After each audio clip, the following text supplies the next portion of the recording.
Vamos a hablar de ese acompañamiento espiritual, los estudiantes con dificultades. No sé si vaya a responder a esta pregunta.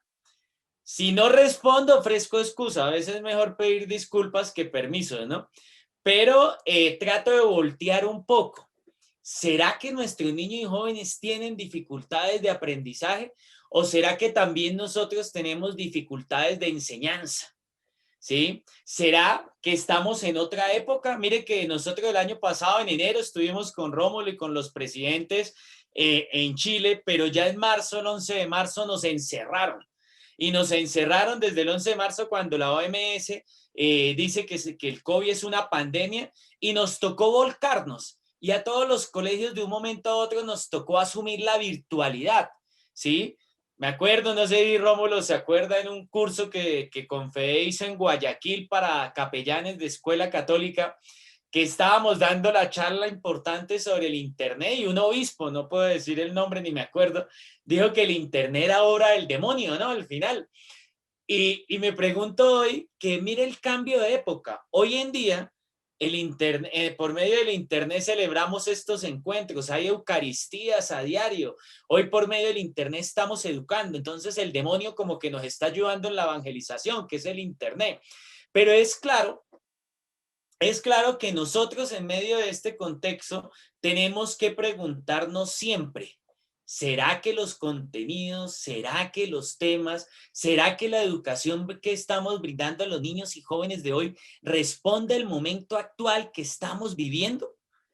Un niño, tuve un encuentro con educadores y maestros y profesores de República Dominicana y entonces algunos analizábamos de que los niños no llevan tareas, de que los niños ahora están más cansados y nos preguntábamos entre todos, ¿será que los niños y jóvenes de hoy no tienen otra forma de aprender o están aburridos de los temas? Y uno de los jóvenes decía, y uno de los jóvenes que me llamaba la atención es, profe, es que a mí me enseñaron que era una pandemia, pero nunca me enseñaron a vivir en ella.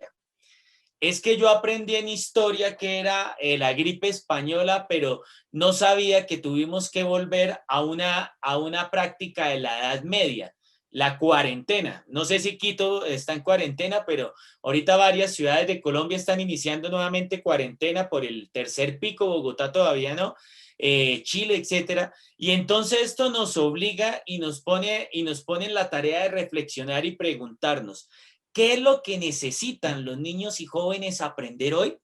Don Bosco, de la editorial, yo siempre digo a los salesianos que Don Bosco en este contexto ya no crearía talleres de siderurgia, ya no crearía talleres, sino Don Bosco crearía salas de sistemas para enseñarle a los niños y jóvenes a crear aplicaciones, a ser youtuber. Que el 21 de abril tenemos una charla con la encargada de Educación Mundial de Youtuber y Rómulo va a ser el moderador. 21 de abril, ¿no, doctor? Vamos a hablar precisamente de eso, cómo enseñarle a los niños a ser influencer, etcétera. Y esto nos pone en la tarea de preguntarnos cuál es la cuestión, o el docente o las metodologías. Para eso iniciamos con este...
Y entonces estamos viviendo muchas situaciones de estas. No sabemos si hablar de contenidos, no sabemos si poner trabajos, si poner tareas. Vemos que los niños y jóvenes están desanimados, aburridos. Vemos que el Zoom nos cansa. El Zoom nos cansa. Ya uno llega el viernes después de que sale de todo y uno ya no quiere saber de Zoom, de Meet, de Facebook, absolutamente, porque también el mundo virtual nos cansa. Y entonces el reto emergente hoy es despertar esa capacidad de trascendencia. Y el reto emergente que nosotros tenemos en todos los niños y jóvenes es saber gestionar el pensamiento. ¿Cómo formamos a los niños y jóvenes en medio de esta realidad a pensar adecuadamente, a tomar distancia del mundo, pero también hace que se cuestione la realidad, a que tenga atención, a que practique, a que sea responsable, a que practique la responsabilidad? Muchos de los colegios católicos ahorita nos volcamos a la virtualidad y entonces respondimos de emergencia. Y entonces ahorita he tenido la oportunidad de ver colegios que si antes tenían clases de 7 de la mañana a 3 de la tarde, ahora en la virtualidad tienen clases de 7 a 3 de la tarde virtual. Y entonces el mundo virtual y el mundo post-pandémico, ni siquiera post porque estamos viviendo ahora, y el mundo pandémico nos obliga a responder de manera distinta a los retos y al mundo que estamos viviendo. Por eso para nosotros es importante saber o hay dificultades de aprendizaje o hay dificultades de enseñanza. Lo primero es reconocer que los profesores estamos cansados y los profesores estamos cansados porque no estábamos preparados para este mundo. De un momento a otro nos tocó volcar el contenido a las redes. De un momento a otro nos tocó abrir las puertas de la casa y entonces mostramos la biblioteca. Entonces cambian otros estilos de vida. Y entonces no sé si pasa ya, pero ya ahora salió un estudio en Colombia que ya cambiaron la forma, los zapatos que uno usa, que ya ahora uno no usa zapatos normales, sino usa, no sé cómo se dice en Ecuador, chancletas, sandalias, descansables, de esas con piel de lona, porque como ya no se lo ven a uno, inclusive ya hay gente que usa sudadera, no usa pantalón, ¿no? Sino solo se arregla de aquí para arriba.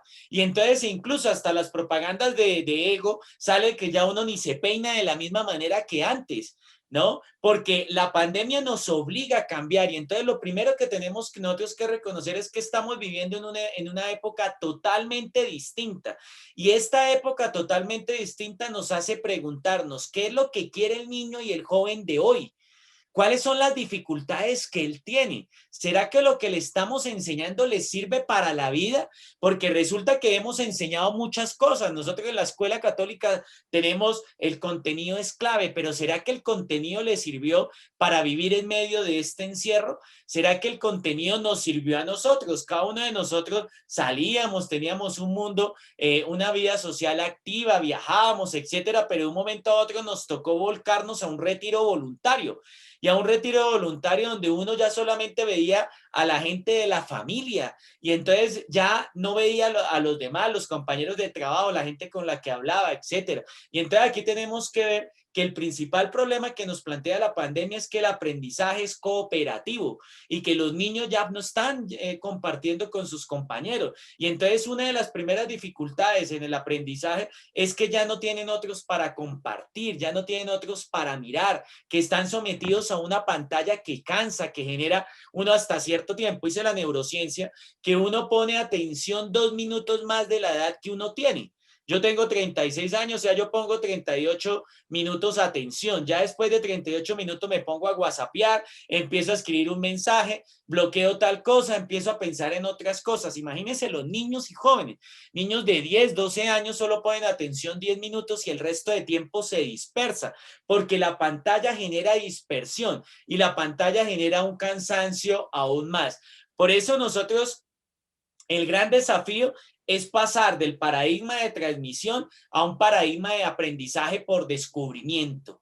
¿De qué manera nosotros como educadores tenemos que dar las herramientas necesarias para que el niño investigue, consulte, para que el niño y el joven aprendan a ser responsables, para que el niño y el joven aprendan a educarse de acuerdo al contexto en el que vive? El Papa Francisco tiene un bonito documento y nos dice que la escuela debe ser un laboratorio, la escuela, no solo la católica, sino todo tipo de escuela, es un laboratorio existencial, ético y de vida. Y entonces en la escuela nosotros tenemos que aprender a vivir en la escuela lo que vamos a vivir en la sociedad. Tenemos que aprender a solucionar problemas. Tenemos que aprender a vivir en una pandemia. Ahora se nos dice, no hemos superado esta, pero se nos dice que estamos viviendo pandemias aún más difíciles que se nos van a llegar, pero también estamos viviendo problemas políticos. Me imagino que Ecuador, lo que escuchamos en noticia políticamente, Colombia, Chile, Perú, etcétera, estamos viviendo problemas de político. Entonces, la escuela debe dar las herramientas para que el niño desde la escuela tenga herramientas para responder a la vida.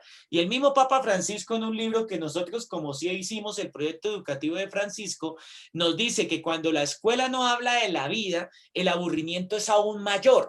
Y entonces, ¿qué pasa con muchos de nuestros niños? Pues muchos de nuestros niños se aburren porque en las escuelas no hablamos de temas que tengan que ver con la vida, de temas que tengan que ver con la realidad, de temas que tengan que ver con lo que estamos viviendo, ¿sí? Y entonces el gran desafío es cambiar ese paradigma de transmisión a un paradigma de descubrimiento. Pero quiero iniciar con la pregunta, ¿qué es acompañar en la escuela? ¿Qué significará entonces acompañar? Porque generalmente nosotros pensamos que acompañar tiene que ver con el arte de generar, con el arte de estar ahí. El Papa Francisco nos habla claramente que nuestra tarea en la vida es ser compañeros de camino. ¿Y qué es ser compañero de camino? Nosotros los adultos siempre tendemos a hablarle a los jóvenes. Nosotros los adultos siempre tendemos a aconsejar, a regañar, a castigar. Los niños y jóvenes generalmente siempre esperan del mundo adulto el castigo, el regaño. En Colombia decimos, no sé si se dice en Ecuador, los jóvenes le dicen a los papás la cantaleta.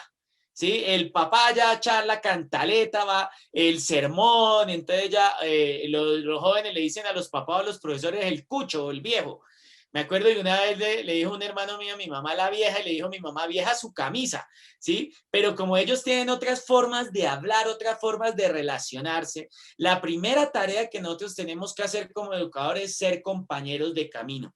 Y ser compañeros de camino es ponernos al lado de ellos, es entender el mundo en el que vive, es vivir en el mundo en el que viven. Yo en una charla que di para Ecuador sobre cultura infantil y juvenil decía que para entender hoy a los niños y jóvenes había que escuchar la música. No sé si han escuchado la última canción de Camilo, Vida de Rico, ¿sí? La última canción de Maluma, Las Cuatro Babies. En nuestra época, uno escasitamente con una novia ahora hablan de cuatro y que felices los cuatro. Que no solamente hay que escuchar la música, hay que escuchar las novelas. En nuestra época eran novelas, ahora son las series de Netflix, ¿sí? Entonces los docentes tenemos que ver que el estudiante se está aprendiendo con series de Netflix, con series de Disney, con las series de todas estas plataformas. Ser compañeros de camino es entender el lenguaje, ellos hablan y se expresan de forma distinta. Ser compañero de camino es entender que para ellos la escuela era un mundo que les permitía a ellos salir del hogar. La escuela era su mundo donde se relacionaban, compartían, donde tenían su primer novio, su primera novia, donde se relacionaban y ahora están encerrados en la casa. Ser compañeros de camino es ir adelante para indicar el camino. Ser compañero del camino es ir con ellos para escuchar, ver el mundo en el que viven, en el que están compartiendo, en el que están aprendiendo, pero también es ir atrás para empujarlos cuando se quede. Por eso el Papa insiste que si la escuela es un laboratorio, nosotros que tenemos un poco de experiencia, tenemos que aprender a mostrarle a ellos caminos alternativos a los que la sociedad muestra. Y el Papa Francisco nos da 4 claves. Primeriar es una palabra muy bergogliana, ¿no? De Bergoglio. Primeriar es estar ahí, ¿sí? Entender las dinámicas, que usan el cabello largo, que se ponen arete, entender ahí que están rebeldes, que quieren escuchar música porque sienten que la música es la única que entiende el sentimiento, que no quieren hablar. No sé si pasa con los jóvenes en Ecuador, pero los jóvenes de ahora son monosílabos. Si a ustedes le preguntan ahorita en su casa que uno se riega contando, los muchachos ahora son monosílabos, ¿sí? Pero los muchachos ahora quieren ser independientes, pero a la hora de que tienen un problema y sí buscan a la familia. Son la generación que se vuelven autónomos de la familia, pero son los que más duran tiempo en la casa, viviendo más tiempo. No sé si en Ecuador hay la generación, hay una alfombra, no, una esponja para limpiar los platos, aquí en Colombia se llama bombril, no sé si hay allá, entonces le llaman a la generación de los jóvenes bombril, porque duran mucho tiempo en la casa, ¿sí? Y ahora más con todas las dificultades económicas que hay en la sociedad, ¿no? Por eso se trata de primeriar, estar ahí, compañía, involucrarse, ¿para qué? Para entender sus dinámicas. Le preguntaban al Papa Francisco que habían unos jóvenes ateos, y entonces le dice un joven, Papa, ¿yo qué le digo a los jóvenes que son ateos? Y el Papa les dice, lo que menos tiene que hacer es decirle algo. Si usted es ateo, si el otro es ateo, lo que tiene que hacer, lo que tiene que hablar es hacer. En vez de hablar, tiene que hacer. Y los niños y jóvenes de hoy necesitan maestros que caminemos con ellos. Maestros que reconozcamos que lo que estamos viviendo es difícil. Maestros que reconozcamos que, oiga, se nos viene un futuro incierto. Ya la UNESCO nos dice que el año 2021 va a ser un año completamente incertidumbre. Sí, en Colombia nos dicen que nos vamos a vacunar este año 35 millones de personas, pero llevamos un mes y solo se ha vacunado 1 millón, o sea que si por mes, entonces duraremos 4 o 5 años vacunándonos. Y entonces mire la incertidumbre que estamos viviendo. La escuela no sabemos si puede volver, no sabemos si en las federaciones de nosotros podemos volver a trabajar presencialmente, no sabemos si podemos volver a tener un congreso donde nos reuníamos tantas personas, no sabemos. Y entonces lo único cierto es que hay que involucrarnos para entender que en esta pandemia vamos a tener unos profundos problemas mentales y psicológicos. El encierro que uno tiene, la envidia que va produciendo por ver que unos salen, que otros no, y que tenemos que acompañar, fructificar y festejar en medio de todos estos caminos que estamos viviendo. Escuchemos al Papa.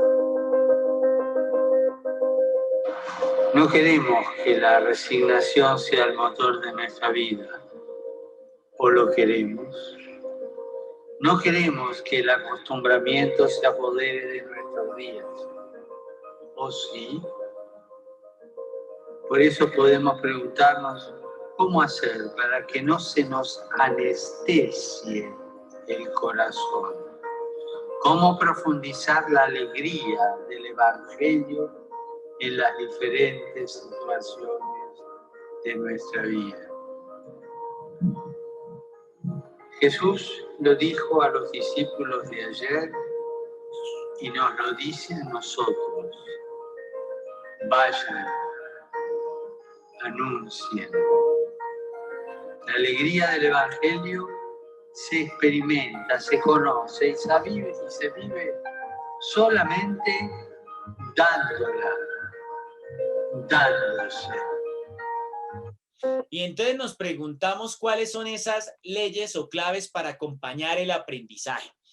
Y entonces resulta que cuenta Anthony de Melo que estaban preocupados, que un monje estaba preocupado porque en su país no habían milagros. Y entonces él decía, oiga, pero ¿por qué aquí no hay milagros? ¿Pero por qué no? Y en mi país vecino sí hay milagros. Y entonces el monje decidió irse en una travesía para averiguar por qué en el otro lado sí había milagros. Hasta que finalmente el monje llegó al otro lugar, corriendo, cansado, y llegó y preguntó, oiga, ¿y ustedes por qué tienen tantos milagros? Y entonces el monje del otro país le dice, es que en su país ustedes esperan que Dios haga todo lo que ustedes quieren. Y resulta que en mi país es aceptar todo como si viniera de Dios para una enseñanza. No quiere decir que la pandemia viene de Dios, porque la pandemia viene de la culpa del hombre por toda la contaminación y todo. Entonces tenemos dos maneras de vivir la vida.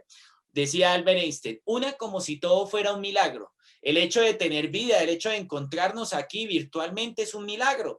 El hecho de tener salud, el COVID, ¿cuánta gente no ha matado? ¿Sí? Es un milagro. El hecho de tener trabajo, de tener posibilidades, de tener niños con los cuales compartir es un milagro. O tenemos la otra oportunidad de vivir la vida como si nada fuera un milagro. Y como si nada fuera un milagro es como la gente con cara larga. No sé si pasa, pero a veces en nuestros colegios hay gente con cara larga que uno dice, pero este señor parece que lo levantaron ¿con qué? Y llegan los profesores y entonces cuando uno es feliz en lo que hace se manifiesta en la cara, en la sonrisa. La sonrisa es clave en el acompañamiento. Si uno quiere que los niños y jóvenes estén motivados, depende de la actitud con la que yo inicio. Y lo primero que tenemos que reconocer que la primera ley tiene que ver con la ley de Ken Robinson, del paradigma academicista al paradigma personalizador. Y entonces nosotros ya tenemos que tener claro, profesores, que nosotros ya no tenemos la sabiduría total. En otra época era el cura del pueblo o el maestro de los que tenían la sabiduría. Pues resulta que ya no. Hoy sabe más Google, ¿sí? Hoy sabe más Google. Yo siempre digo que a Google básicamente uno le pregunta y le responden 0,09 milésimas de segundo. Y entonces, ¿qué significa? Que ya tenemos que cambiar el formato de las fábricas, de la escuela y de la estandarización.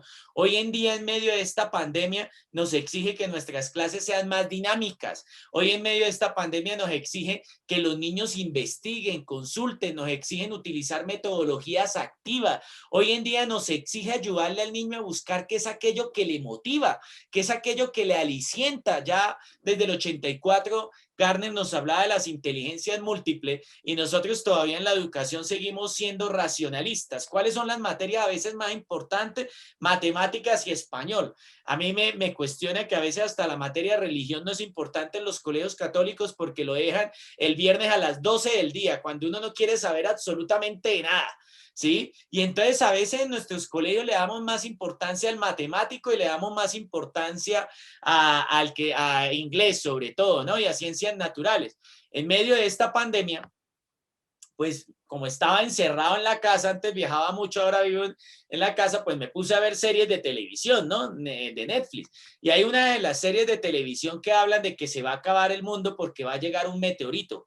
Y entonces va a llegar un meteorito, entonces crean un arca de Noé subterráneo y saben que va a llegar y quieren guardar 100 especialistas. Y empiezan a guardar matemáticos, empiezan a guardar científicos, químicos, biólogos, de todo. Y al final, pues se está acabando el cupo y al final alguien llega y dice, pero hace falta el poeta, hace falta el pintor, hace falta el cantante y sobre todo hace falta el maestro, aquel que nos enseñe a soñar. No estoy diciendo que el matemático no es bueno, estoy diciendo que todos tenemos importancia porque todos tenemos habilidades distintas y la tarea que nosotros tenemos como docentes es ayudar a encontrar en los niños esas habilidades que ahorita en la pandemia quizás la encontraron. Yo era malo para el deporte, por ejemplo, era pésimo para dedicarlo al deporte y en medio de la pandemia me dediqué al deporte, que mucha gente me decía, uy, Oscar, lo vemos flaco, está chupado, porque cuando la gente lo ve a uno flaco, una vez le dice que uno está acabado. Y entonces descubrí que podía en medio del encierro aprender a hacer deporte con los muchachos, porque en medio del encierro muchos papás se preguntan, ¿será que es un año perdido o más bien será un año ganado? Porque hemos ganado familia, hemos ganado espacio en familia. A veces en nuestras familias no nos escuchamos, a veces en nuestra familia no nos entendemos, a veces en nuestra familia no tenemos espacio para almorzar bien, para compartir. A veces uno descubre cuán importante es la gente cuando se le muere la familia y uno descubre, diga, perdí la oportunidad. ¿Será que es perder el tiempo que el niño haya aprendido a cocinar? Que el niño haya aprendido a sembrar una planta, que el niño haya aprendido a escuchar noticias en familia, a ver noticiero. El problema que tenemos ahora es que ya no estamos en la educación como era antes. Hoy en día las cosas funcionan de manera al revés. Ya no podemos estandarizar a los niños y evaluarlos de la misma manera. Hoy en día debemos potenciarle la creatividad. Cuenta la historia que había una corista famosa en Estados Unidos y que todos los docentes decían que ella tenía déficit de atención. Y entonces todos los docentes reunían y decían, no, es que ella tiene déficit de atención, no, es que ella no pone atención. Y entonces resulta que la llevan al psicólogo y el psicólogo le pone música y la niña se pone a bailar. Y entonces lo que descubrimos es que la niña quizá le estábamos incentivando lo mismo y de la misma manera que no le estábamos permitiendo también descubrir otras habilidades. Hoy en medio de esta pandemia tenemos que ayudar a descubrir aquello que le apasiona a cada niño, aquello que le motiva. Ken Robinson habla de aquello que es el elemento. Necesitamos transformar los roles de los educadores. En la escuela presencial, replantear la arquitectura, pero también tenemos que rehacer el currículo. ¿Será que nuestros currículos, que a veces son hechos más por políticos que por educadores, tiene que ver con la realidad en la que viven nuestros países? El año pasado, en medio de la pandemia, Corea del Sur patentó más de 700 nuevos inventos. Y América Latina, todos los países de América Latina unidos juntos, solo patentamos 100 cosas. Imagínense eso. Solo un país, Corea del Sur, patentó 700 y nosotros 100. ¿Qué significa? Que nosotros en América Latina debemos trabajar por alentar la creatividad y la creatividad se fundamenta, se descubre cuando le damos a los niños la posibilidad de imaginar, la posibilidad de descubrir aquello que lo motiva. Hace poco un profesor nos compartía que en medio de este tiempo les puso a leer a los niños el diario de Ana Frank. Todos recordaremos el diario de Ana Frank, ¿no? Que fue ella una niña que vivió 5 años encerrada. Sí, creo que fueron 5 años, ¿no? En Ámsterdam. Y ella narraba el encierro y entonces les puso a leer a los niños Ana Frank y luego les pidió a los niños que relataran en un diario cómo es vivir en un encierro. ¿Sí? Y entonces los niños empezaron a relatar, eso lo hicieron en México, la profesora compartía la experiencia y empezó a descubrir que había niños pintores porque empezaron a dibujar el encierro, había niños que empezaron a escribir. Recuerden que los niños y jóvenes de ahora ya no escriben, todo es por el celular, ¿no? Por eso ellos se mantienen por emoticones. No sé si ustedes se han dado cuenta que ahora los niños ya no dicen te amo como nosotros se lo decía uno a la novia te amo, sino ahora ellos le mandan una carita con los corazoncitos, ¿no? Entonces, ¿esto qué significa? Que nos toca replantear la forma en que estamos educando, que nos toca cambiar paradigma, que nos toca caminar hacia un mundo totalmente distinto al que no estábamos acostumbrados. Mire, como CIEC nos tocó replantearnos. Sí, si estoy diciendo mentiras, pregúntele a Rómulo. Como CIEC nos tocó replantearnos porque nos tocó que replantear toda la formación de CIEC, de hacer un congreso virtual presencial a hacer un congreso virtual, ¿sí? Y entonces el internet siempre nos presenta problemas, se cae la señal, se va la luz, etcétera, lo que vivimos día a día con los niños. Entonces esto significa que tenemos que estar preparados para la ruptura. Lo único cierto que tenemos es lo incierto y lo único cierto que tenemos es la posibilidad y las ganas que tenemos de ponerle esperanza a lo que estamos haciendo. La segunda ley tiene que ver con Zygmunt Bauman. Murió hace como 2 años Zygmunt Bauman y él nos dice que en el mundo de la incertidumbre ya no tiene sentido enseñar soluciones. En el mundo de la incertidumbre vivimos tiempos de incertidumbre, no sabemos qué vaya a pasar. Todas las empresas se están replanteando. Me imagino que las editoriales han dado cuenta que ya los libros ahora toca volcarse hacia plataformas digitales. Los periódicos se han dado cuenta que ya la gente no lee papel periódico, sino en internet. ¿Sí? Hoy en día la educación se ha dado cuenta que ahora tenemos que caminar hacia mundo híbrido. Los niños y jóvenes hoy necesitan destrezas y herramientas para inventar soluciones a problemas que no nos imaginábamos, ¿sí? Que no nos imaginábamos. Nuestra tarea en la escuela es vender respuestas ante un futuro que es totalmente incierto. Y mire lo que hizo Zoom, por ejemplo, la empresa Zoom.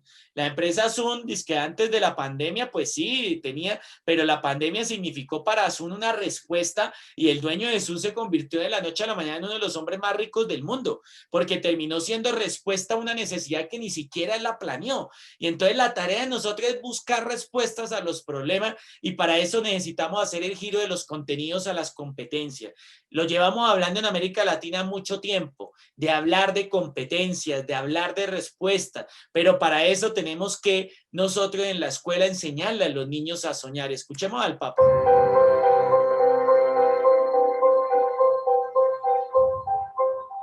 Durante este tiempo seremos testigos de la apertura de nuevos canales de comunicación y de entendimiento, de solidaridad, de creatividad y ayuda mutua. Canales de medida humana que impulsen el compromiso, rompan el anonimato y el aislamiento en vistas a una nueva manera de construir la historia. Otro mundo es posible, lo sabemos, y los jóvenes nos invitan a involucrarnos en su construcción para que los sueños no queden en algo efímero o etéreo, para que impulsen un pacto social en el que todos puedan tener oportunidad de soñar un mañana. El derecho al futuro también es un derecho humano. Y entonces el derecho al futuro es un derecho humano. Y hoy todos nosotros tenemos derecho al futuro. Tenemos derecho a soñar con una educación distinta. Tenemos derecho a pensar en un mundo distinto. Tenemos derecho a pensar en que los niños y jóvenes pueden cambiar este futuro. Y entonces la tarea parte de nosotros. Por eso nosotros tenemos que abrirnos a la esperanza de que nuestros niños y jóvenes necesitan respuestas nuevas, de que nuestros niños y jóvenes necesitan alternativa, de que nuestros niños y jóvenes tienen un mundo todavía muy difícil por identificar, pero que podemos responder a este mundo. Por eso la tercera ley nos habla de la neurociencia. Ya no se habla de los neurotransmisores, de los transmisores a los neurotransmisores. La neurociencia nos dice que la transmisión de información no produce aprendizaje, que el aprendizaje se realiza mediante estimulación. Y entonces, en medio de esta pandemia que estamos viviendo, necesitamos utilizar metodologías nuevas para motivar a los niños. Necesitamos dar una clase en 10 minutos, poner al niño a investigar en otra, pero que proponga otra alternativa distinta a los otros 30 minutos. Necesitamos que los niños creen videos. Hoy en día los muchachos pueden ser youtubers. Yo siempre cuento que en la Feria del Libro de Colombia hace 2 años, el libro que más se vendió era Me chupa el perro. Y uno dice, pero qué nombre tan feo. Me chupa el perro era un libro de un youtuber que le enseñaba a los niños a ser youtuber. ¿Sí? Y entonces, ¿por qué no generamos metodologías activas de aprendizaje invertido, metodologías activas de videos, metodologías activas de películas? Los salesianos de España, la editorial EDB de España, lanzó el cine espiritual. Hoy que los niños ven tantas películas, ¿por qué no ponerle a los niños que se pongan a ver películas y descubran detrás de esa película qué valores hay, qué enseñanzas hay? Ahorita que sale la Liga de la Justicia, que la Mujer Maravilla, todas estas estas cosas nos obligan a reinventarnos y esas metodologías nos llevan a provocar preguntas, potenciar la investigación, que los niños se autodescubran qué es lo que me motiva, lo que me entusiasma, lo que me nace. Y entonces todas estas son herramientas que van posibilitando que se generan a partir de las metodologías que el profesor va generando como tal en el aprendizaje. Por eso, a veces, y esto va sobre todo para colegios católicos, nosotros sufrimos la ley de la bulimia pastoral. Y la ley de la bulimia pastoral es que estamos obsesionados con la cantidad. Y entonces cuando hacemos planeación de colegio al inicio, cuando hacemos planeación, estamos obsesionados con actividades, campañas, convivencias, con oraciones. Pero ¿qué pasa? Cuando los niños salen por la puerta del colegio, la vida de él no tiene nada que ver con estas celebraciones. Y entonces el Papa nos insiste a dar el giro de una educación basada solo en la cabeza a una educación que sea integral, cabeza, corazón y manos. Sí, nosotros lo llamamos formación integral. El Papa lo resume en esos tres, que se trata de pensar lo que siento y lo que hago, sentir lo que pienso y lo que hago y hacer lo que siento y lo que hago. ¿Sí? Y esto nos debe llevar a nosotros a una educación que sea espiritual. Ojo, aquí hay que aclarar que lo espiritual no necesariamente tiene que ver con lo religioso. Lo espiritual tiene que ver con la vida. Todos los seres somos espirituales. Todos los seres tenemos necesidad de trascender. Si uno tiene hijos, trascienden sus hijos. Si uno es un educador, trascienden sus estudiantes. Alguien que inventa una vacuna trasciende. Un pintor de un cuadro trasciende. Quien nos diseñó esta imagen para hacer trascendió en esta imagen. Todos tenemos necesidad de trascender.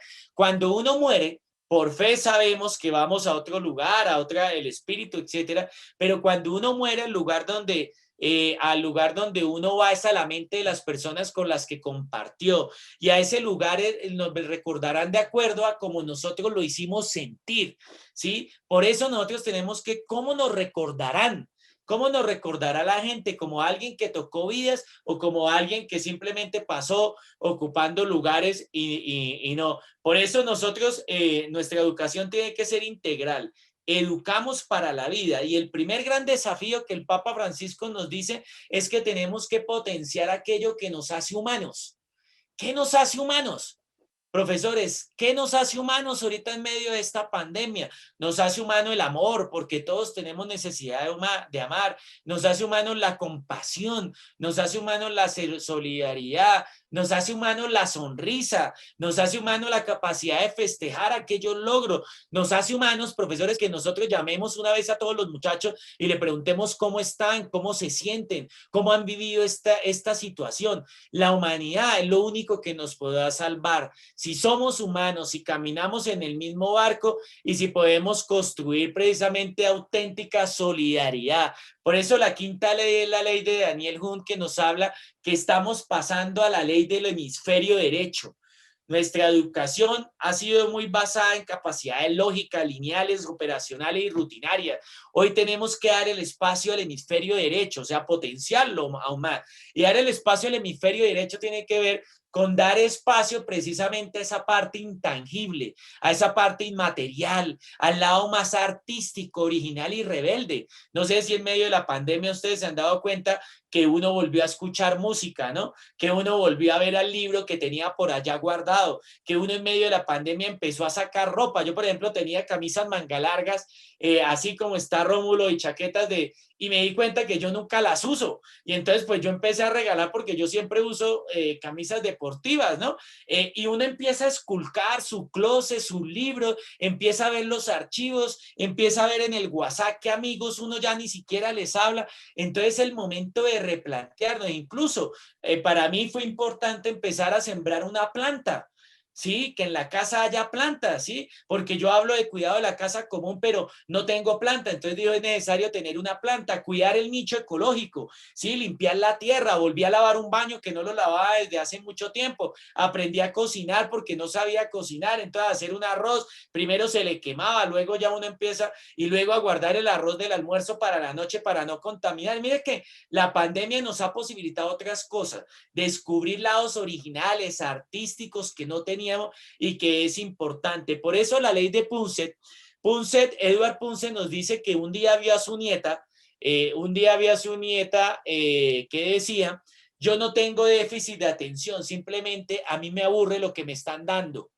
Y entonces, claro, el ser humano se aburre rápidamente de las cosas. Nos pasa a nosotros cuando nos mandan por WhatsApp un video y el video dura 5 minutos, uno lo elimina, pero si nos mandan un video de 1 minuto, pues uno se emociona, ¿sí? Y entonces hoy en día sabemos que la atención es corta, que ya no hay memoria a corto plazo y a largo se nos está dificultando. Y entonces esto nos lleva a que el discurso académico ya no tiene que estar centrado tanto en la atención, sino el discurso tiene que estar centrado en una atención múltiple. Recuerden que ya los niños y jóvenes no leen como nosotros. Yo ahorita estoy leyendo el libro de Bill Gates, que escribió él sobre el cambio climático. Yo inicio desde la introducción hasta el final. Y entonces yo soy tradicional, con resaltador y con regla. Pero los muchachos de ahora ya no leen así. Los muchachos de ahora leen desde las conclusiones o abren el libro en la mitad o buscan en YouTube una síntesis. Su atención es múltiple. El muchacho ahora puede estar escuchando música, viendo televisión a un lado y puede estar respondiendo al profesor. Su atención termina siendo paradójica. Y entonces esto nos obliga a que nosotros tenemos que buscar alternativas de enseñanza. Es difícil porque nosotros venimos de una formación donde nos enseñaron a que todo tenía que hacer así, punto. Y entonces esto nos obliga a ir cambiando, incluso la manera como escuchamos música, la manera como vemos. Nosotros nos damos cuenta que en nuestra época era la típica novela venezolana de Thalía, no sé si se acuerdan de las novelas de México y de Venezuela, donde la mujer, la esposa era la mala y la empleada de servicio se casaba con el patrón y terminaban siendo felices. Ahorita las series de televisión tienen que ver con narcotráfico, lo que yo siempre menciono, la serie Sin Tetas No Hay Paraíso, que todavía la están repitiendo por Netflix. Ahora, antes decía que sin tetas no hay paraíso, ahora sin tetas sí hay paraíso. Le cambiaron el no y por el sí para seguir vendiendo. Entonces esto nos obliga a replantear que con silencio, corrección, repetición, memoria, silogismos, fórmula, perfección, corremos el riesgo de momificar a los alumnos y corremos el riesgo de momificarlos y de aburrirlos en nuestras clases. Y para eso nosotros tenemos de una u otra manera que descubrir que ya no estamos en la horizontalidad, ya no estamos en ese espacio vertical, sino horizontal. Todos podemos aprender de todos, donde los niños también y jóvenes nos enseñan, donde podemos aprender de ellos, donde todos juntos podemos construir aprendizaje, porque recuerden que no solo los niños han vivido los efectos de la pandemia, también nosotros como adultos.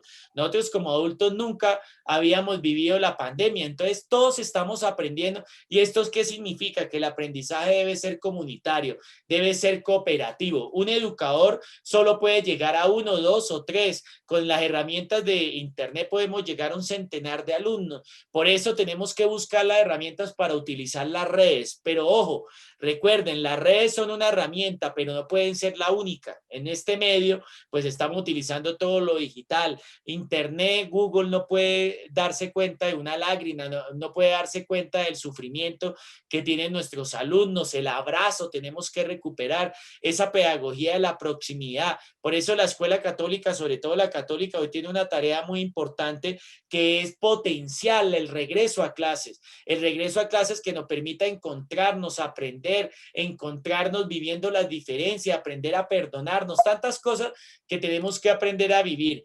Este nombre no sé porque es un nombre polaco y no lo sé pronunciar.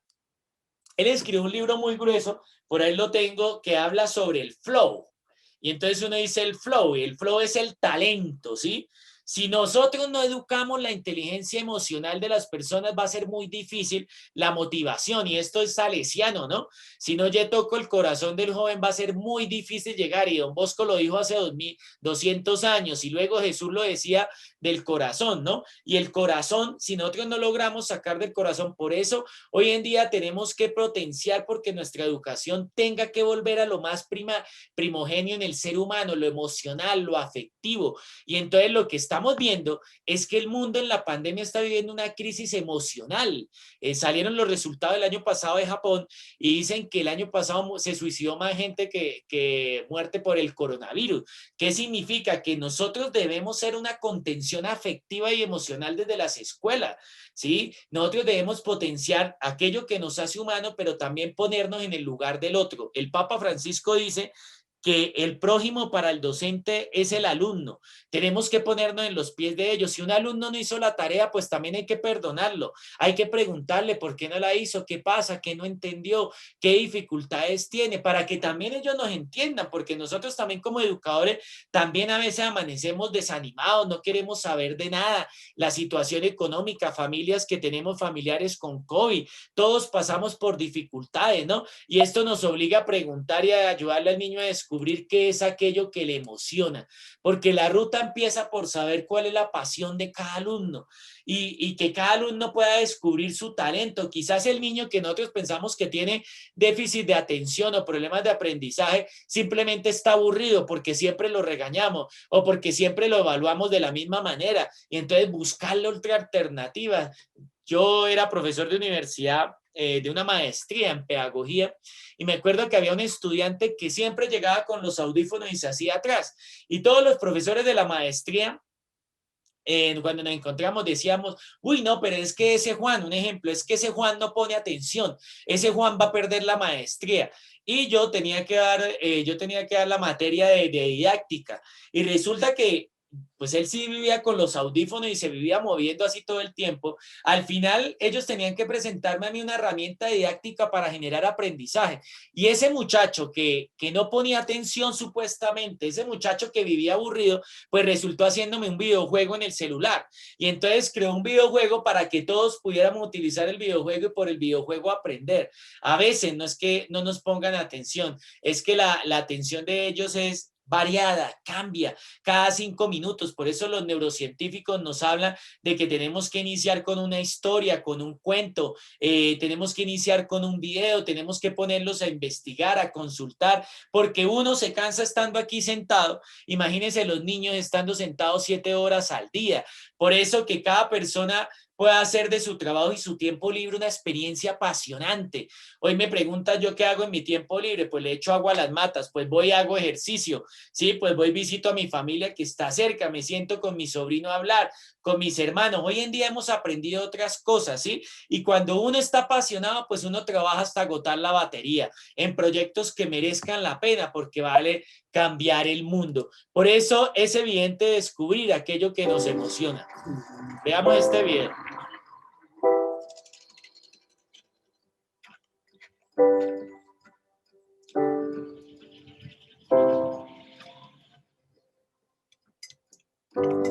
Why does life sometimes feel so long? Running in circles and you don't belong. I always knew that this day would come. It's time to break free on the run.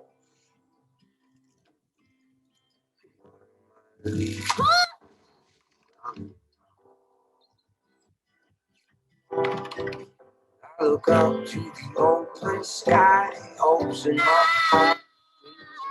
heart, will I have to make it right this time? And all I can do, and all I can do is try.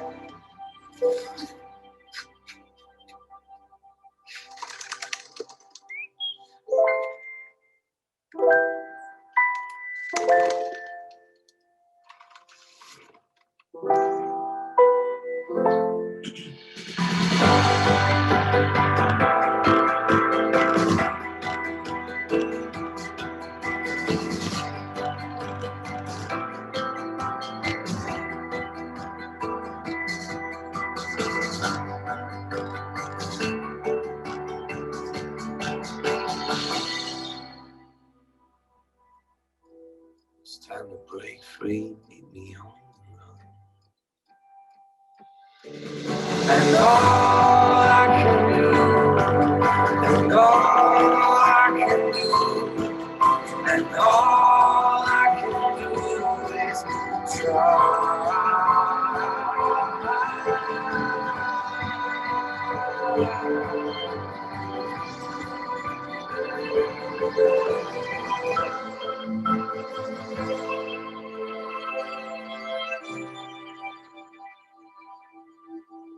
Y tenemos que posibilitar otras herramientas. Ustedes no se han dado cuenta que el niño que mejor le va en la escuela a veces no es el que siempre triunfa y le va mejor en la vida. A veces nos damos cuenta que ese niño que era el más indisciplinado en la escuela es al que le termina yendo mejor a veces. Nosotros tenemos que desarrollar y potenciar aquello que le permita al niño descubrir lo que le haga feliz. Si quiere ser zapatero, que sea el mejor zapatero. Si quiere ser cantante, que sea el mejor cantante. Si quiere ser médico, que sea el mejor médico. Si quiere ser profesor, que sea el mejor educador. La idea es que cuando uno descubre lo que le apasiona, uno triunfa en eso que le apasiona. Por eso, a veces el estudio que hace sobre la felicidad en el mundo adulto precisamente es eso, que a veces llegamos a adultos y no hacemos lo que nos gusta. Por eso vivimos haciéndole la vida mal a los demás, por eso hablamos mal del otro, por eso acabamos con el otro. Una persona que es feliz no se dedica a hacerle la vida mal a los demás. Una persona que es feliz se dedica a hacerle la vida a los feliz, y siempre seremos criticados no por alguien que haga mal las cosas mejores que uno, sino por alguien que las hace, que no es capaz de hacerlas. Por eso nosotros tenemos que potenciar estas herramientas, que es un paso difícil, y es un paso difícil porque los gobiernos de nuestros países nos exigen cumplir contenidos, los gobiernos de nuestros países nos exigen cumplir horas, los gobiernos de los países nos exigen ver tal cantidad de contenido que nosotros como docentes tenemos que generar cambios pequeños como el granito de mostaza, dice el Evangelio. Dice Sugatra Mitra que ya pasó la era de la motivación, ¿sí? Que ahora lo que se trata es de animar para que hagamos las cosas de manera distinta. Por eso metodologías que permitan primero un autoaprendizaje, un aprendizaje social y cooperativo, pero también que podamos aprender unos de otros y que podamos descubrir que vale la pena todo lo que sucede en la vida es aprendizaje. Por eso, para terminar, porque ya de acuerdo al horario que me dieron, nosotros desde la Confederación Interamericana proponemos algunas herramientas, son propuestas, no es la verdad absoluta. Yo simplemente estoy compartiendo una posibilidad que es difícil porque tenemos estructuras, tenemos paradigmas, pero que sí se puede hacer. Nosotros desde la CIE lanzamos un documento que decía que deberíamos enseñar a un niño o adolescente en la escuela católica en el 2021, producto del COVID. Primero, que la vida es un continuo aprendizaje, que todo en la vida nos enseña algo, todo en la vida, ¿sí? Todo en la vida, la pandemia, la situación social que vivimos, la situación política, que si uno se queda sin trabajo, una enfermedad, todo nos enseña algo. Por eso ahora los grandes documentos de educación nos hablan de aprendizaje para toda la vida, no solo en la escuela. Segundo, hay que animarlos a hacer lo que les haga feliz a diario. ¿Qué nos entusiasma? ¿Qué nos motiva? ¿Sí? Hacerlo a diario, todos los días, motivar. Si me gusta el deporte, el ejercicio, cantar, escribir, si me gusta bailar, hacerlo a diario. ¿Por qué? Porque la vida es pasajera, la vida es un momento, hay que hacerlo a eso, pero también a conectar todo con cabeza, corazón y mano. La cabeza nos puede decir que sí, pero si el corazón no van de la mano, tenemos que buscar que estrechen lazos la cabeza y el corazón, porque cuando el niño aprende lo que le entusiasma y lo que le sirve para la vida, su motivación cambia. Pero también hay que motivar a los niños y jóvenes a persistir, a trabajar por retos diarios. ¿Qué reto me propongo yo hoy diario? ¿Qué me voy a proponer hoy? ¿Por qué me levanto temprano? ¿Por qué me acuesto tarde? ¿Por qué lo que estoy luchando? Pero también que desarrollemos de forma libre, crítica y creativa. Nuestros niños y jóvenes son muy criticones, son buenos para criticarnos. Por eso, ¿cómo damos herramientas para que cuestionen la realidad, para que cuestionen los medios, la tecnología, para que humanicen sus espacios, pero también a desarrollar habilidades socioemocionales?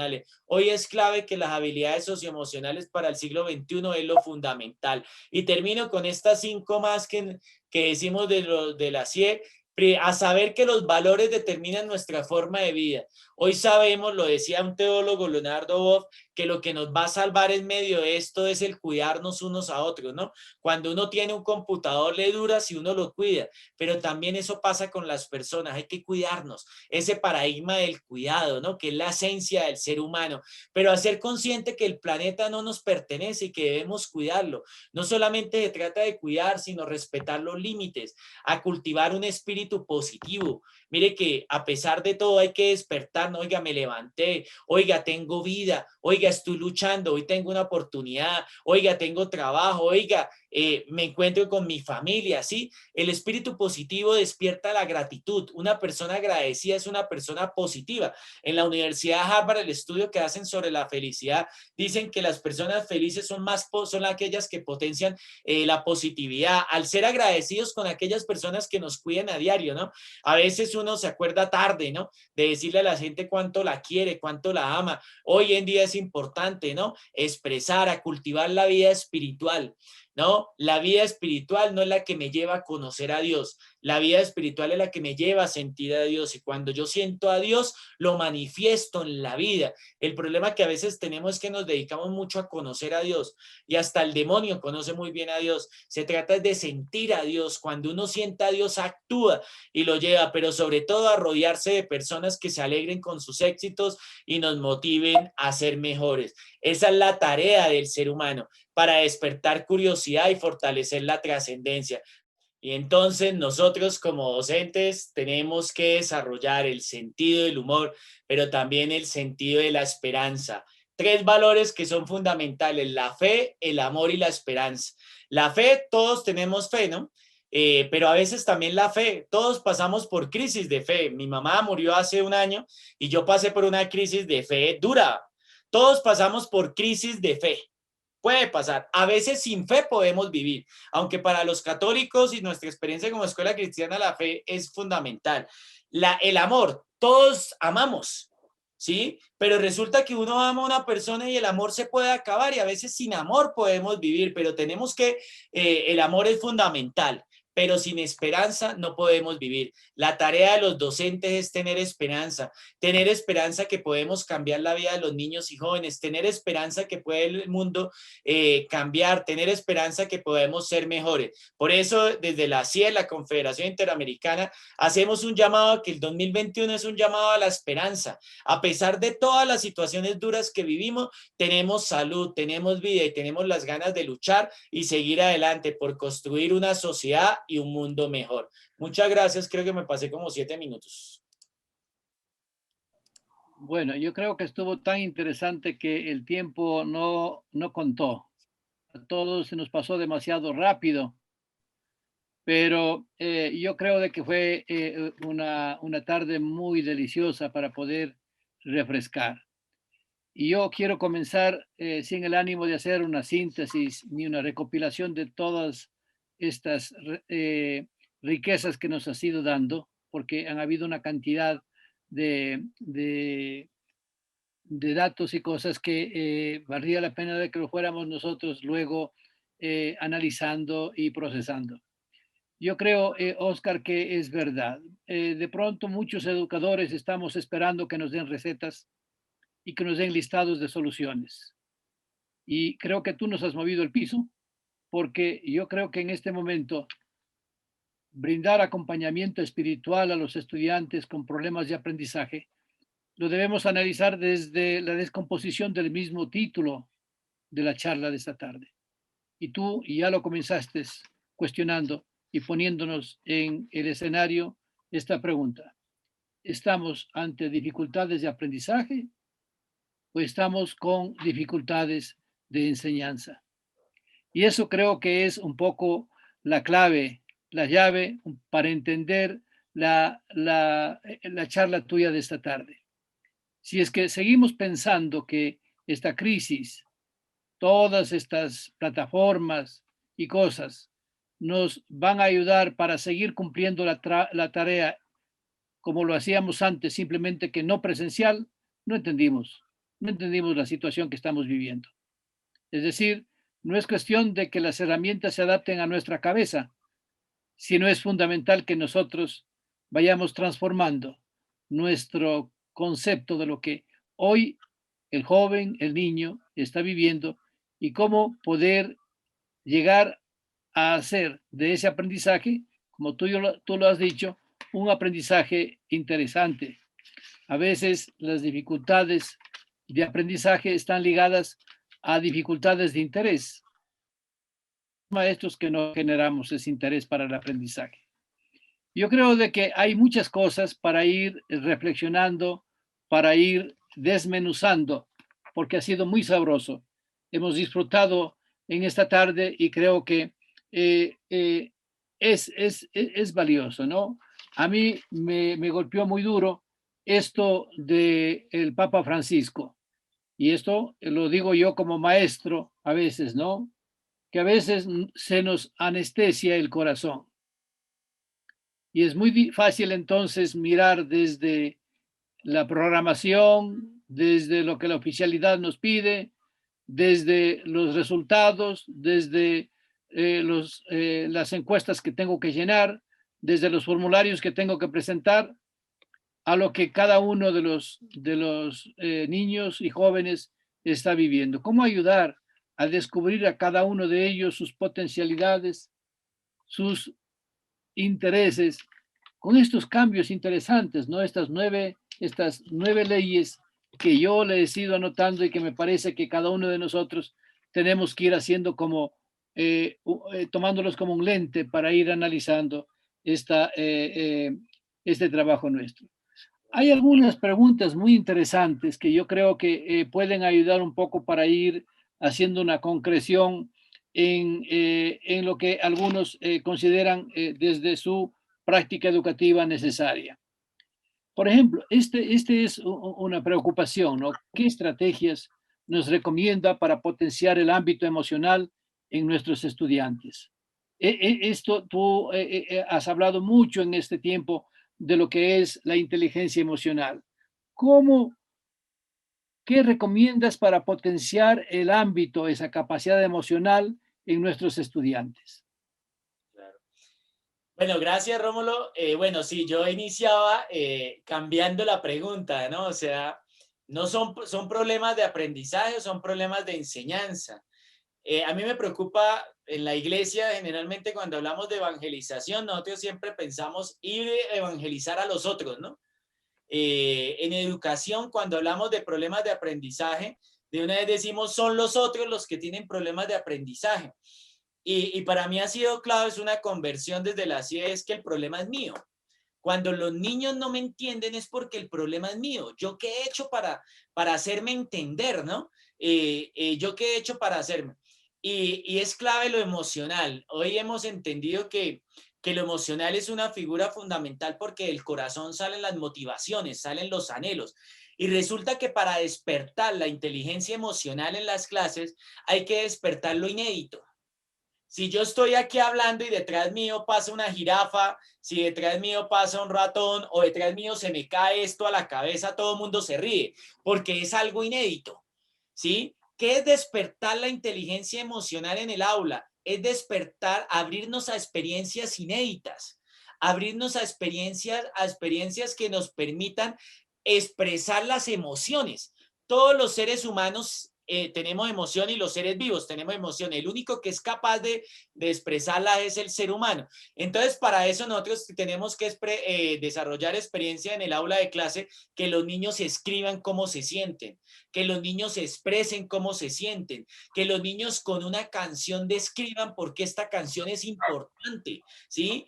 ¿Qué pasa? Cuando uno lee un libro y si es un libro que me habla de lo que yo no estoy viviendo, pues me parece aburrido. Pero si el libro habla de una situación que yo estoy viviendo, pues la motivación cambia.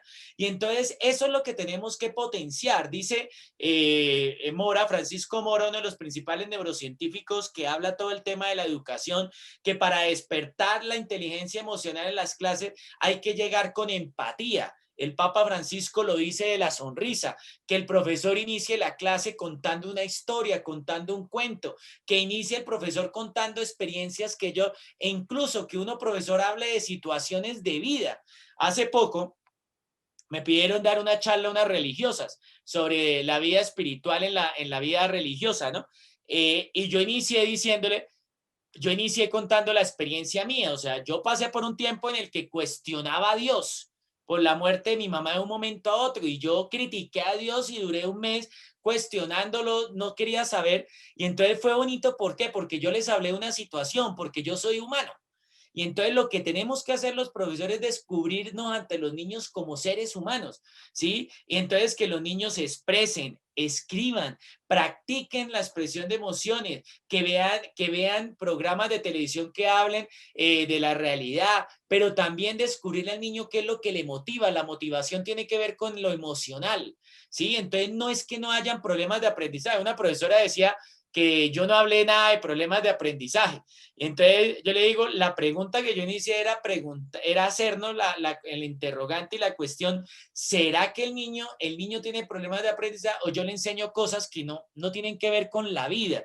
Y entonces Francisco Mora, hay mucho material para trabajar emociones, trabajar historias, cuentos, trabajar historias, cuentos, despertarlo en la emocionalidad a partir de sentimientos, historias de vida sobre todo, que cada uno de nosotros podamos hacer de nuestra vida algo que compartir y también poderlo expresar, ¿no? Eso es importante. Hay libros que nos dicen trabajar la inteligencia emocional desde las aulas debe ser transversal.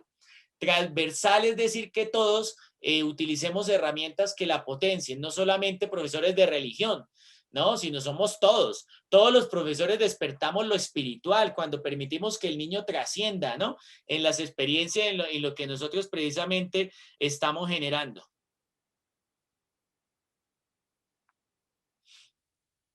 Rómulo, sonido. Sí, vamos descomponiendo también, claro, todo este escenario en el cual de pronto alguien quería un listado, ¿no es cierto?, de temas que vayan definiendo la tipología del niño con problemas de aprendizaje. Y yo creo de que va más allá, la propuesta es distinta. Hay una pregunta que a mí me parece interesante.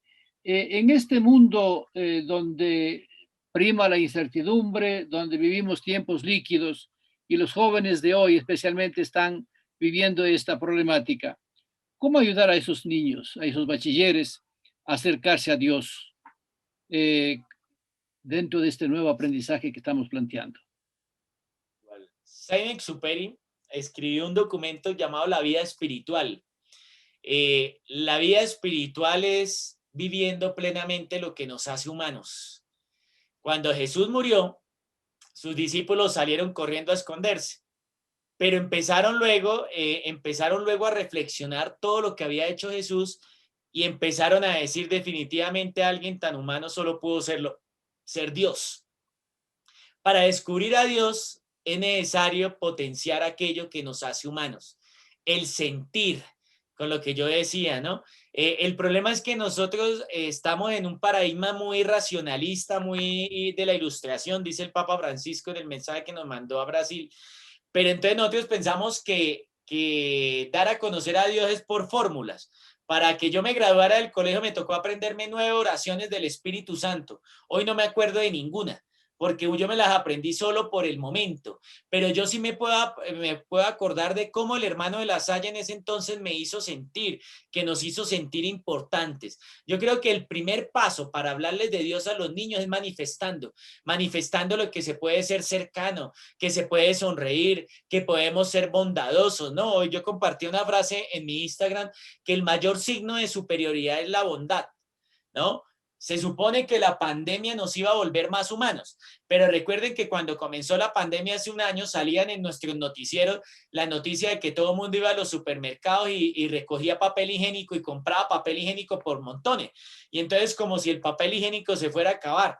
Y entonces el problema es que manifestamos a Dios con nuestras emociones, con nuestros actos, ¿sí? Manifestamos a Dios en nuestra esencia, en nuestra simpatía, en nuestro compartir, ¿no? Y por eso el Papa insiste que más que maestros tenemos que ser testigos de que vale la pena creer, tenemos que ser testigos de que creemos, tenemos que ser testigos de que ser bueno vale la pena, así sea difícil. Porque a veces, no sé si han visto el libro ese que dice ¿por qué a los buenos le pasan cosas malas, no? Y la gente pregunta, si usted es bueno, se la montan. Le caen. Entonces yo creo que ahí tenemos que decir que no podemos vivir el cansancio de los buenos. Tenemos que seguir manifestando la bondad, porque la bondad, la alegría, la compasión, la solidaridad, la sonrisa es manifestación de que Dios existe y de que vale la pena construir. Decía una profesora aquí, Rómulo, que a veces el rector ve esto como pérdida de tiempo. Sí, a veces da tristeza, ¿no? Por eso nosotros hemos procurado mucho que los directivos seamos los más humanos, ¿no? Por eso promovemos cursos de liderazgo espiritual para los directivos, porque reconocemos que el líder es el que acompaña, es el que camina, es el que aprende, ¿sí? Y todo esto es un camino que se va haciendo, ¿no cree? Todos los días aprendemos algo nuevo, todos los días aprendemos algo nuevo, y yo creo que para eso tenemos que aprender a ser humildes, que nos cuesta tanto porque a veces uno se cree mucho. A veces uno se deja guiar por la prepotencia, por el ego. ¿Qué es lo que se opone a la inteligencia espiritual? El ego. Cuando uno se crece, entonces uno todos los días debe decir, oiga, o es el ego o la humildad. Y todos los días debemos crecer en actitudes humildes, que es muy difícil porque el ser humano tiende a ser prepotente, tendemos a ser prepotentes. Y entonces la principal tarea de mostrar a Dios es con los hechos y con los actos. Cuéntele una historia a sus maestros. Es mejor pedir disculpas que permiso. María Elena me invitó para hablar de problemas de aprendizaje. Yo terminé hablando de problemas de enseñanza. Ya le pedí la disculpa. Sí, y justamente hay una pregunta que va reiterativa en la misma línea, ¿no? Y dice, ¿cómo saber si es que hay problemas de enseñanza o hay problemas de aprendizaje? Dice un estudio de la UNESCO, dice que solo el 5% de nuestros niños pueden tener problemas de aprendizaje, que el resto son problemas de enseñanza o problema pedagógico, ¿sí? Entonces no es que hayan, por ejemplo, ¿cuántos niños en nuestra época, cuántos niños y jóvenes no le dimos pastillas que porque sufría de déficit de atención? Yo, por ejemplo, Rómulo, yo me reúno con mi equipo de trabajo, que usted lo conoce, y los muchachos dicen que yo sufro de déficit de atención, porque estoy hablando con los muchachos del encuentro de pastoral y a mí se me viene la idea, lancemos un curso. Y entonces ellos dicen, Oscar, pero usted, estamos hablando de esto y se le viene el curso, se le viene la infografía, se viene el video, ya cálmese. Todos tenemos un problema de aprendizaje, es problema, ¿por qué?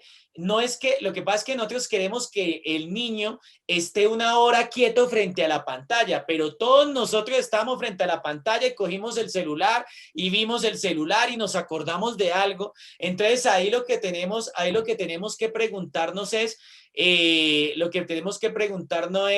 que todos tenemos que poner de nuestra parte, los niños de atención, porque lógicamente la atención es distinta, pero nosotros tenemos que reconocer que ya no nos ponen atención, tenemos que reconocer que ya no todo lo sabemos, tenemos que reconocer que están viviendo cosas distintas, ¿sí?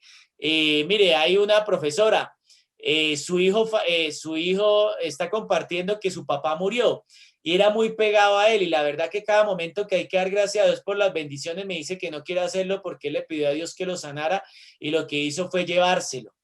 El problema obedece a la forma como nosotros enseñamos oración en nuestros colegios.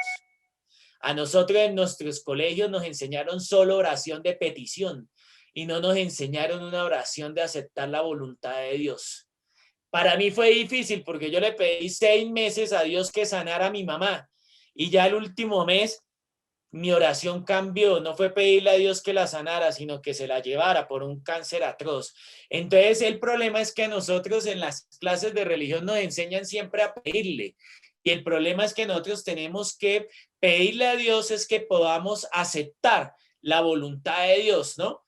Y suceden muchas injusticias en el mundo. En el mundo hay muchas injusticias.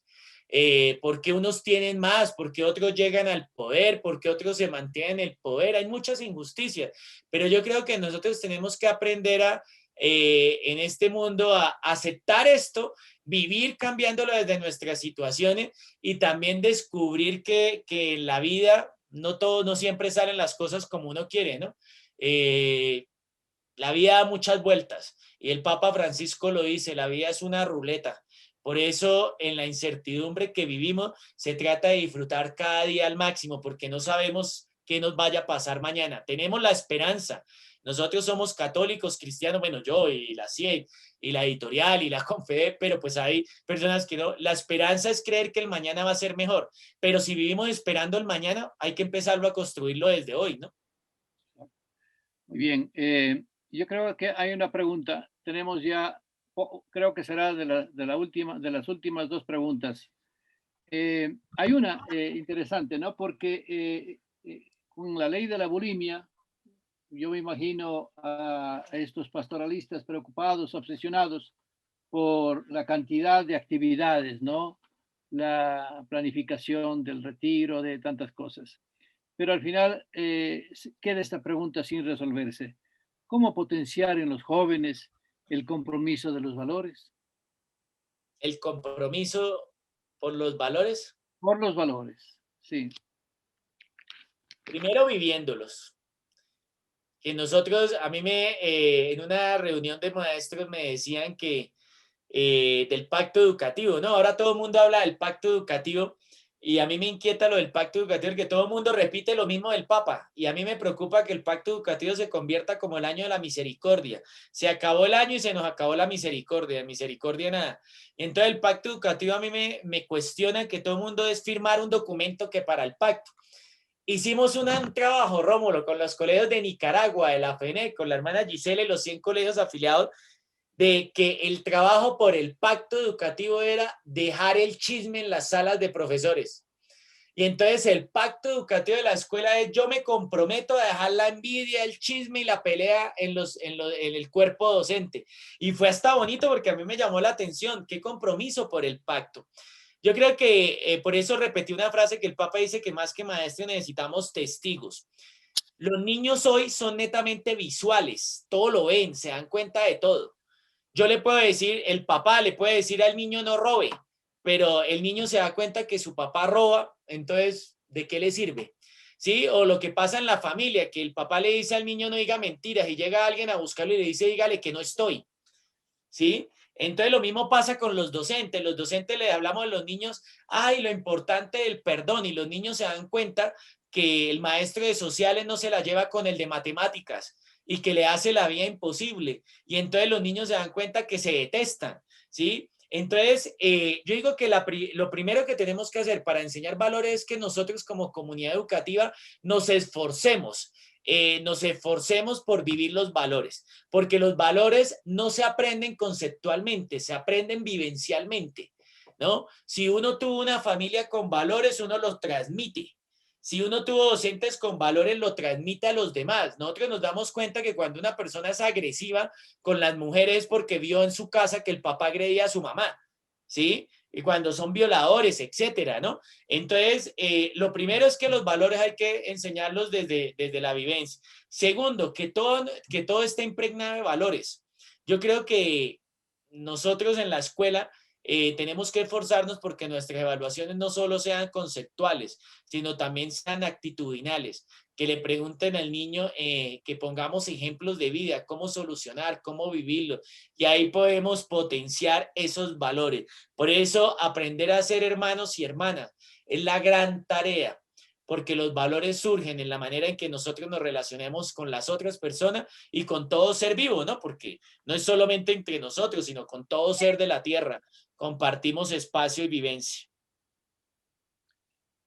Yo quisiera, antes de darte finalmente la palabra, en respecto a este tiempo que hemos manejado bastante bien, compartirte una reflexión que es una síntesis interesante que hace Gisela Torres, que un poco sintetiza también lo que yo te quería decir, ¿no? Pues ha sido una exposición, una presentación muy interesante. Para mí, absolutamente dinámica, partiendo de esa descomposición realizada del título, que nos puso a nosotros a pensar en lo que normalmente hacemos de mal, ¿no? Realmente dice, como maestros, nos has invitado a cuestionarnos en nuestro accionar educativo. Estoy leyendo lo que Gisela escribió. Considera que como docentes continuamente debemos darnos la oportunidad de aprender, reaprender, desaprender. Esa es una reflexión que ella se hace y que quisiera dejarte también como un hilo para que nos dieras tus últimas palabras. Yo siempre insisto que todos los días tenemos algo que aprender, todos los días. Mire, uno desde que se levanta, uno aprende. Yo creo que primero no dejar esa oportunidad que tenemos los docentes de estar aprendiendo. Aprendemos de los otros, de la vida, de la sociedad, el que menos uno espera, uno está aprendiendo. Segundo, vivimos en estos tiempos tan líquidos que hay que dar fundamentos, ¿no? Los contenidos son importantes, las cosas son importantes, pero también necesitamos a la experiencia darle contenido. Hay que dar razones de la esperanza, ¿no? Y eso es importante también, porque no se trata solo de volcarnos a lo emocional, sino también dar razones, porque nuestros niños y jóvenes a veces se vuelven irracionales, ¿no? Y tercero, insistir siempre en la capacidad de soñar. Nosotros tenemos que soñar, soñemos con que podemos cambiar nuestras clases, soñemos con que podemos cambiar la educación, soñemos con que podemos cambiar el Ecuador, América, soñemos ahorita que se nos vienen tantos problemas, el apartheid vacunal, ¿no? Ahora vamos a vivir el apartheid, nos van a pedir un pasaporte de vacuna, no sabemos si nos llega la China o no, y no somos políticos, porque no sé si en Ecuador están viviendo que los políticos son los que terminan vacunándose, o como pasó, los grandes jerarcas, ¿no? De la iglesia terminaron vacunándose como en Ecuador, en Perú. Yo creo que nosotros tenemos que tener la esperanza.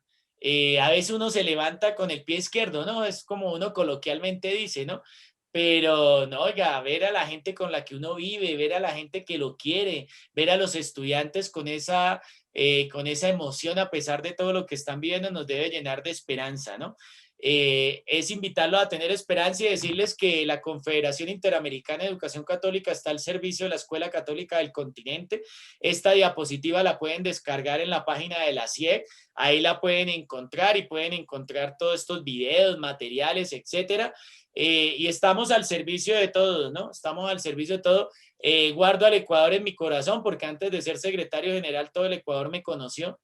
Entonces, y Rómulo fue el que me motivó para que fuera secretario general, que yo lo llamé a preguntarles, me postularon, Ecuador me postuló y bueno, pues guardo a Ecuador en mi corazón y el agradecimiento por todo el apoyo que dan a la CIEC desde Ecuador.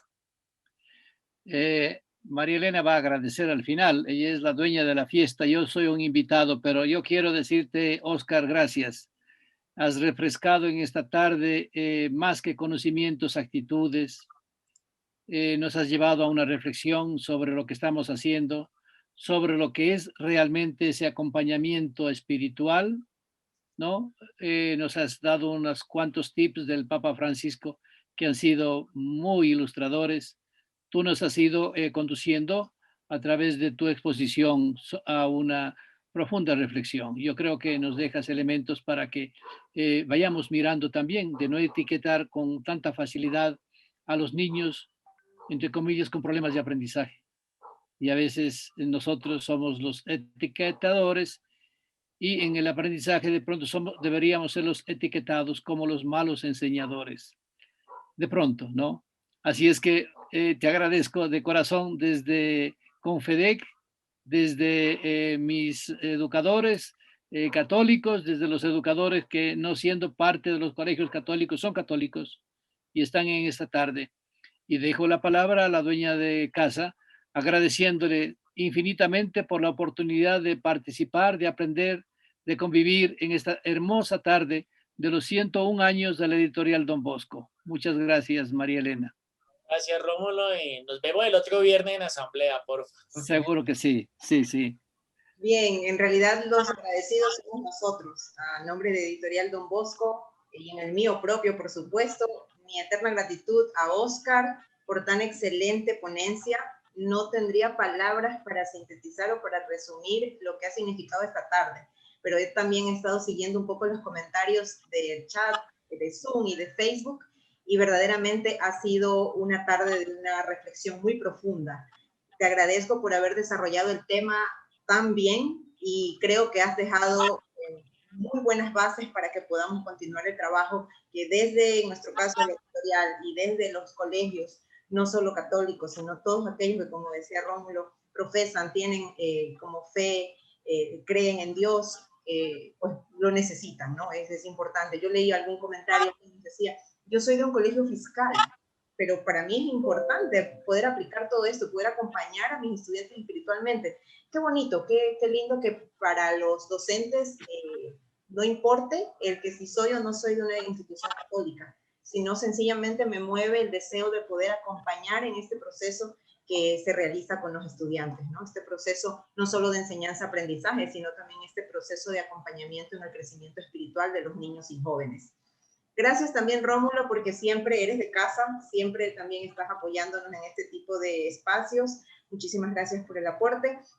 Y muchísimas gracias, por supuesto, a todas las personas que nos han estado acompañando. Estuvimos más de 400 personas en este Zoom y a través de Facebook teníamos también cerca de 100 seguidores. Saludos, aprovecho para saludar a la gente que desde Facebook nos acompañaba, de Panamá, de Nicaragua, de México, de Perú, de Colombia, todos esos seguidores también de la CIEC y particularmente creo que de Óscar Pérez.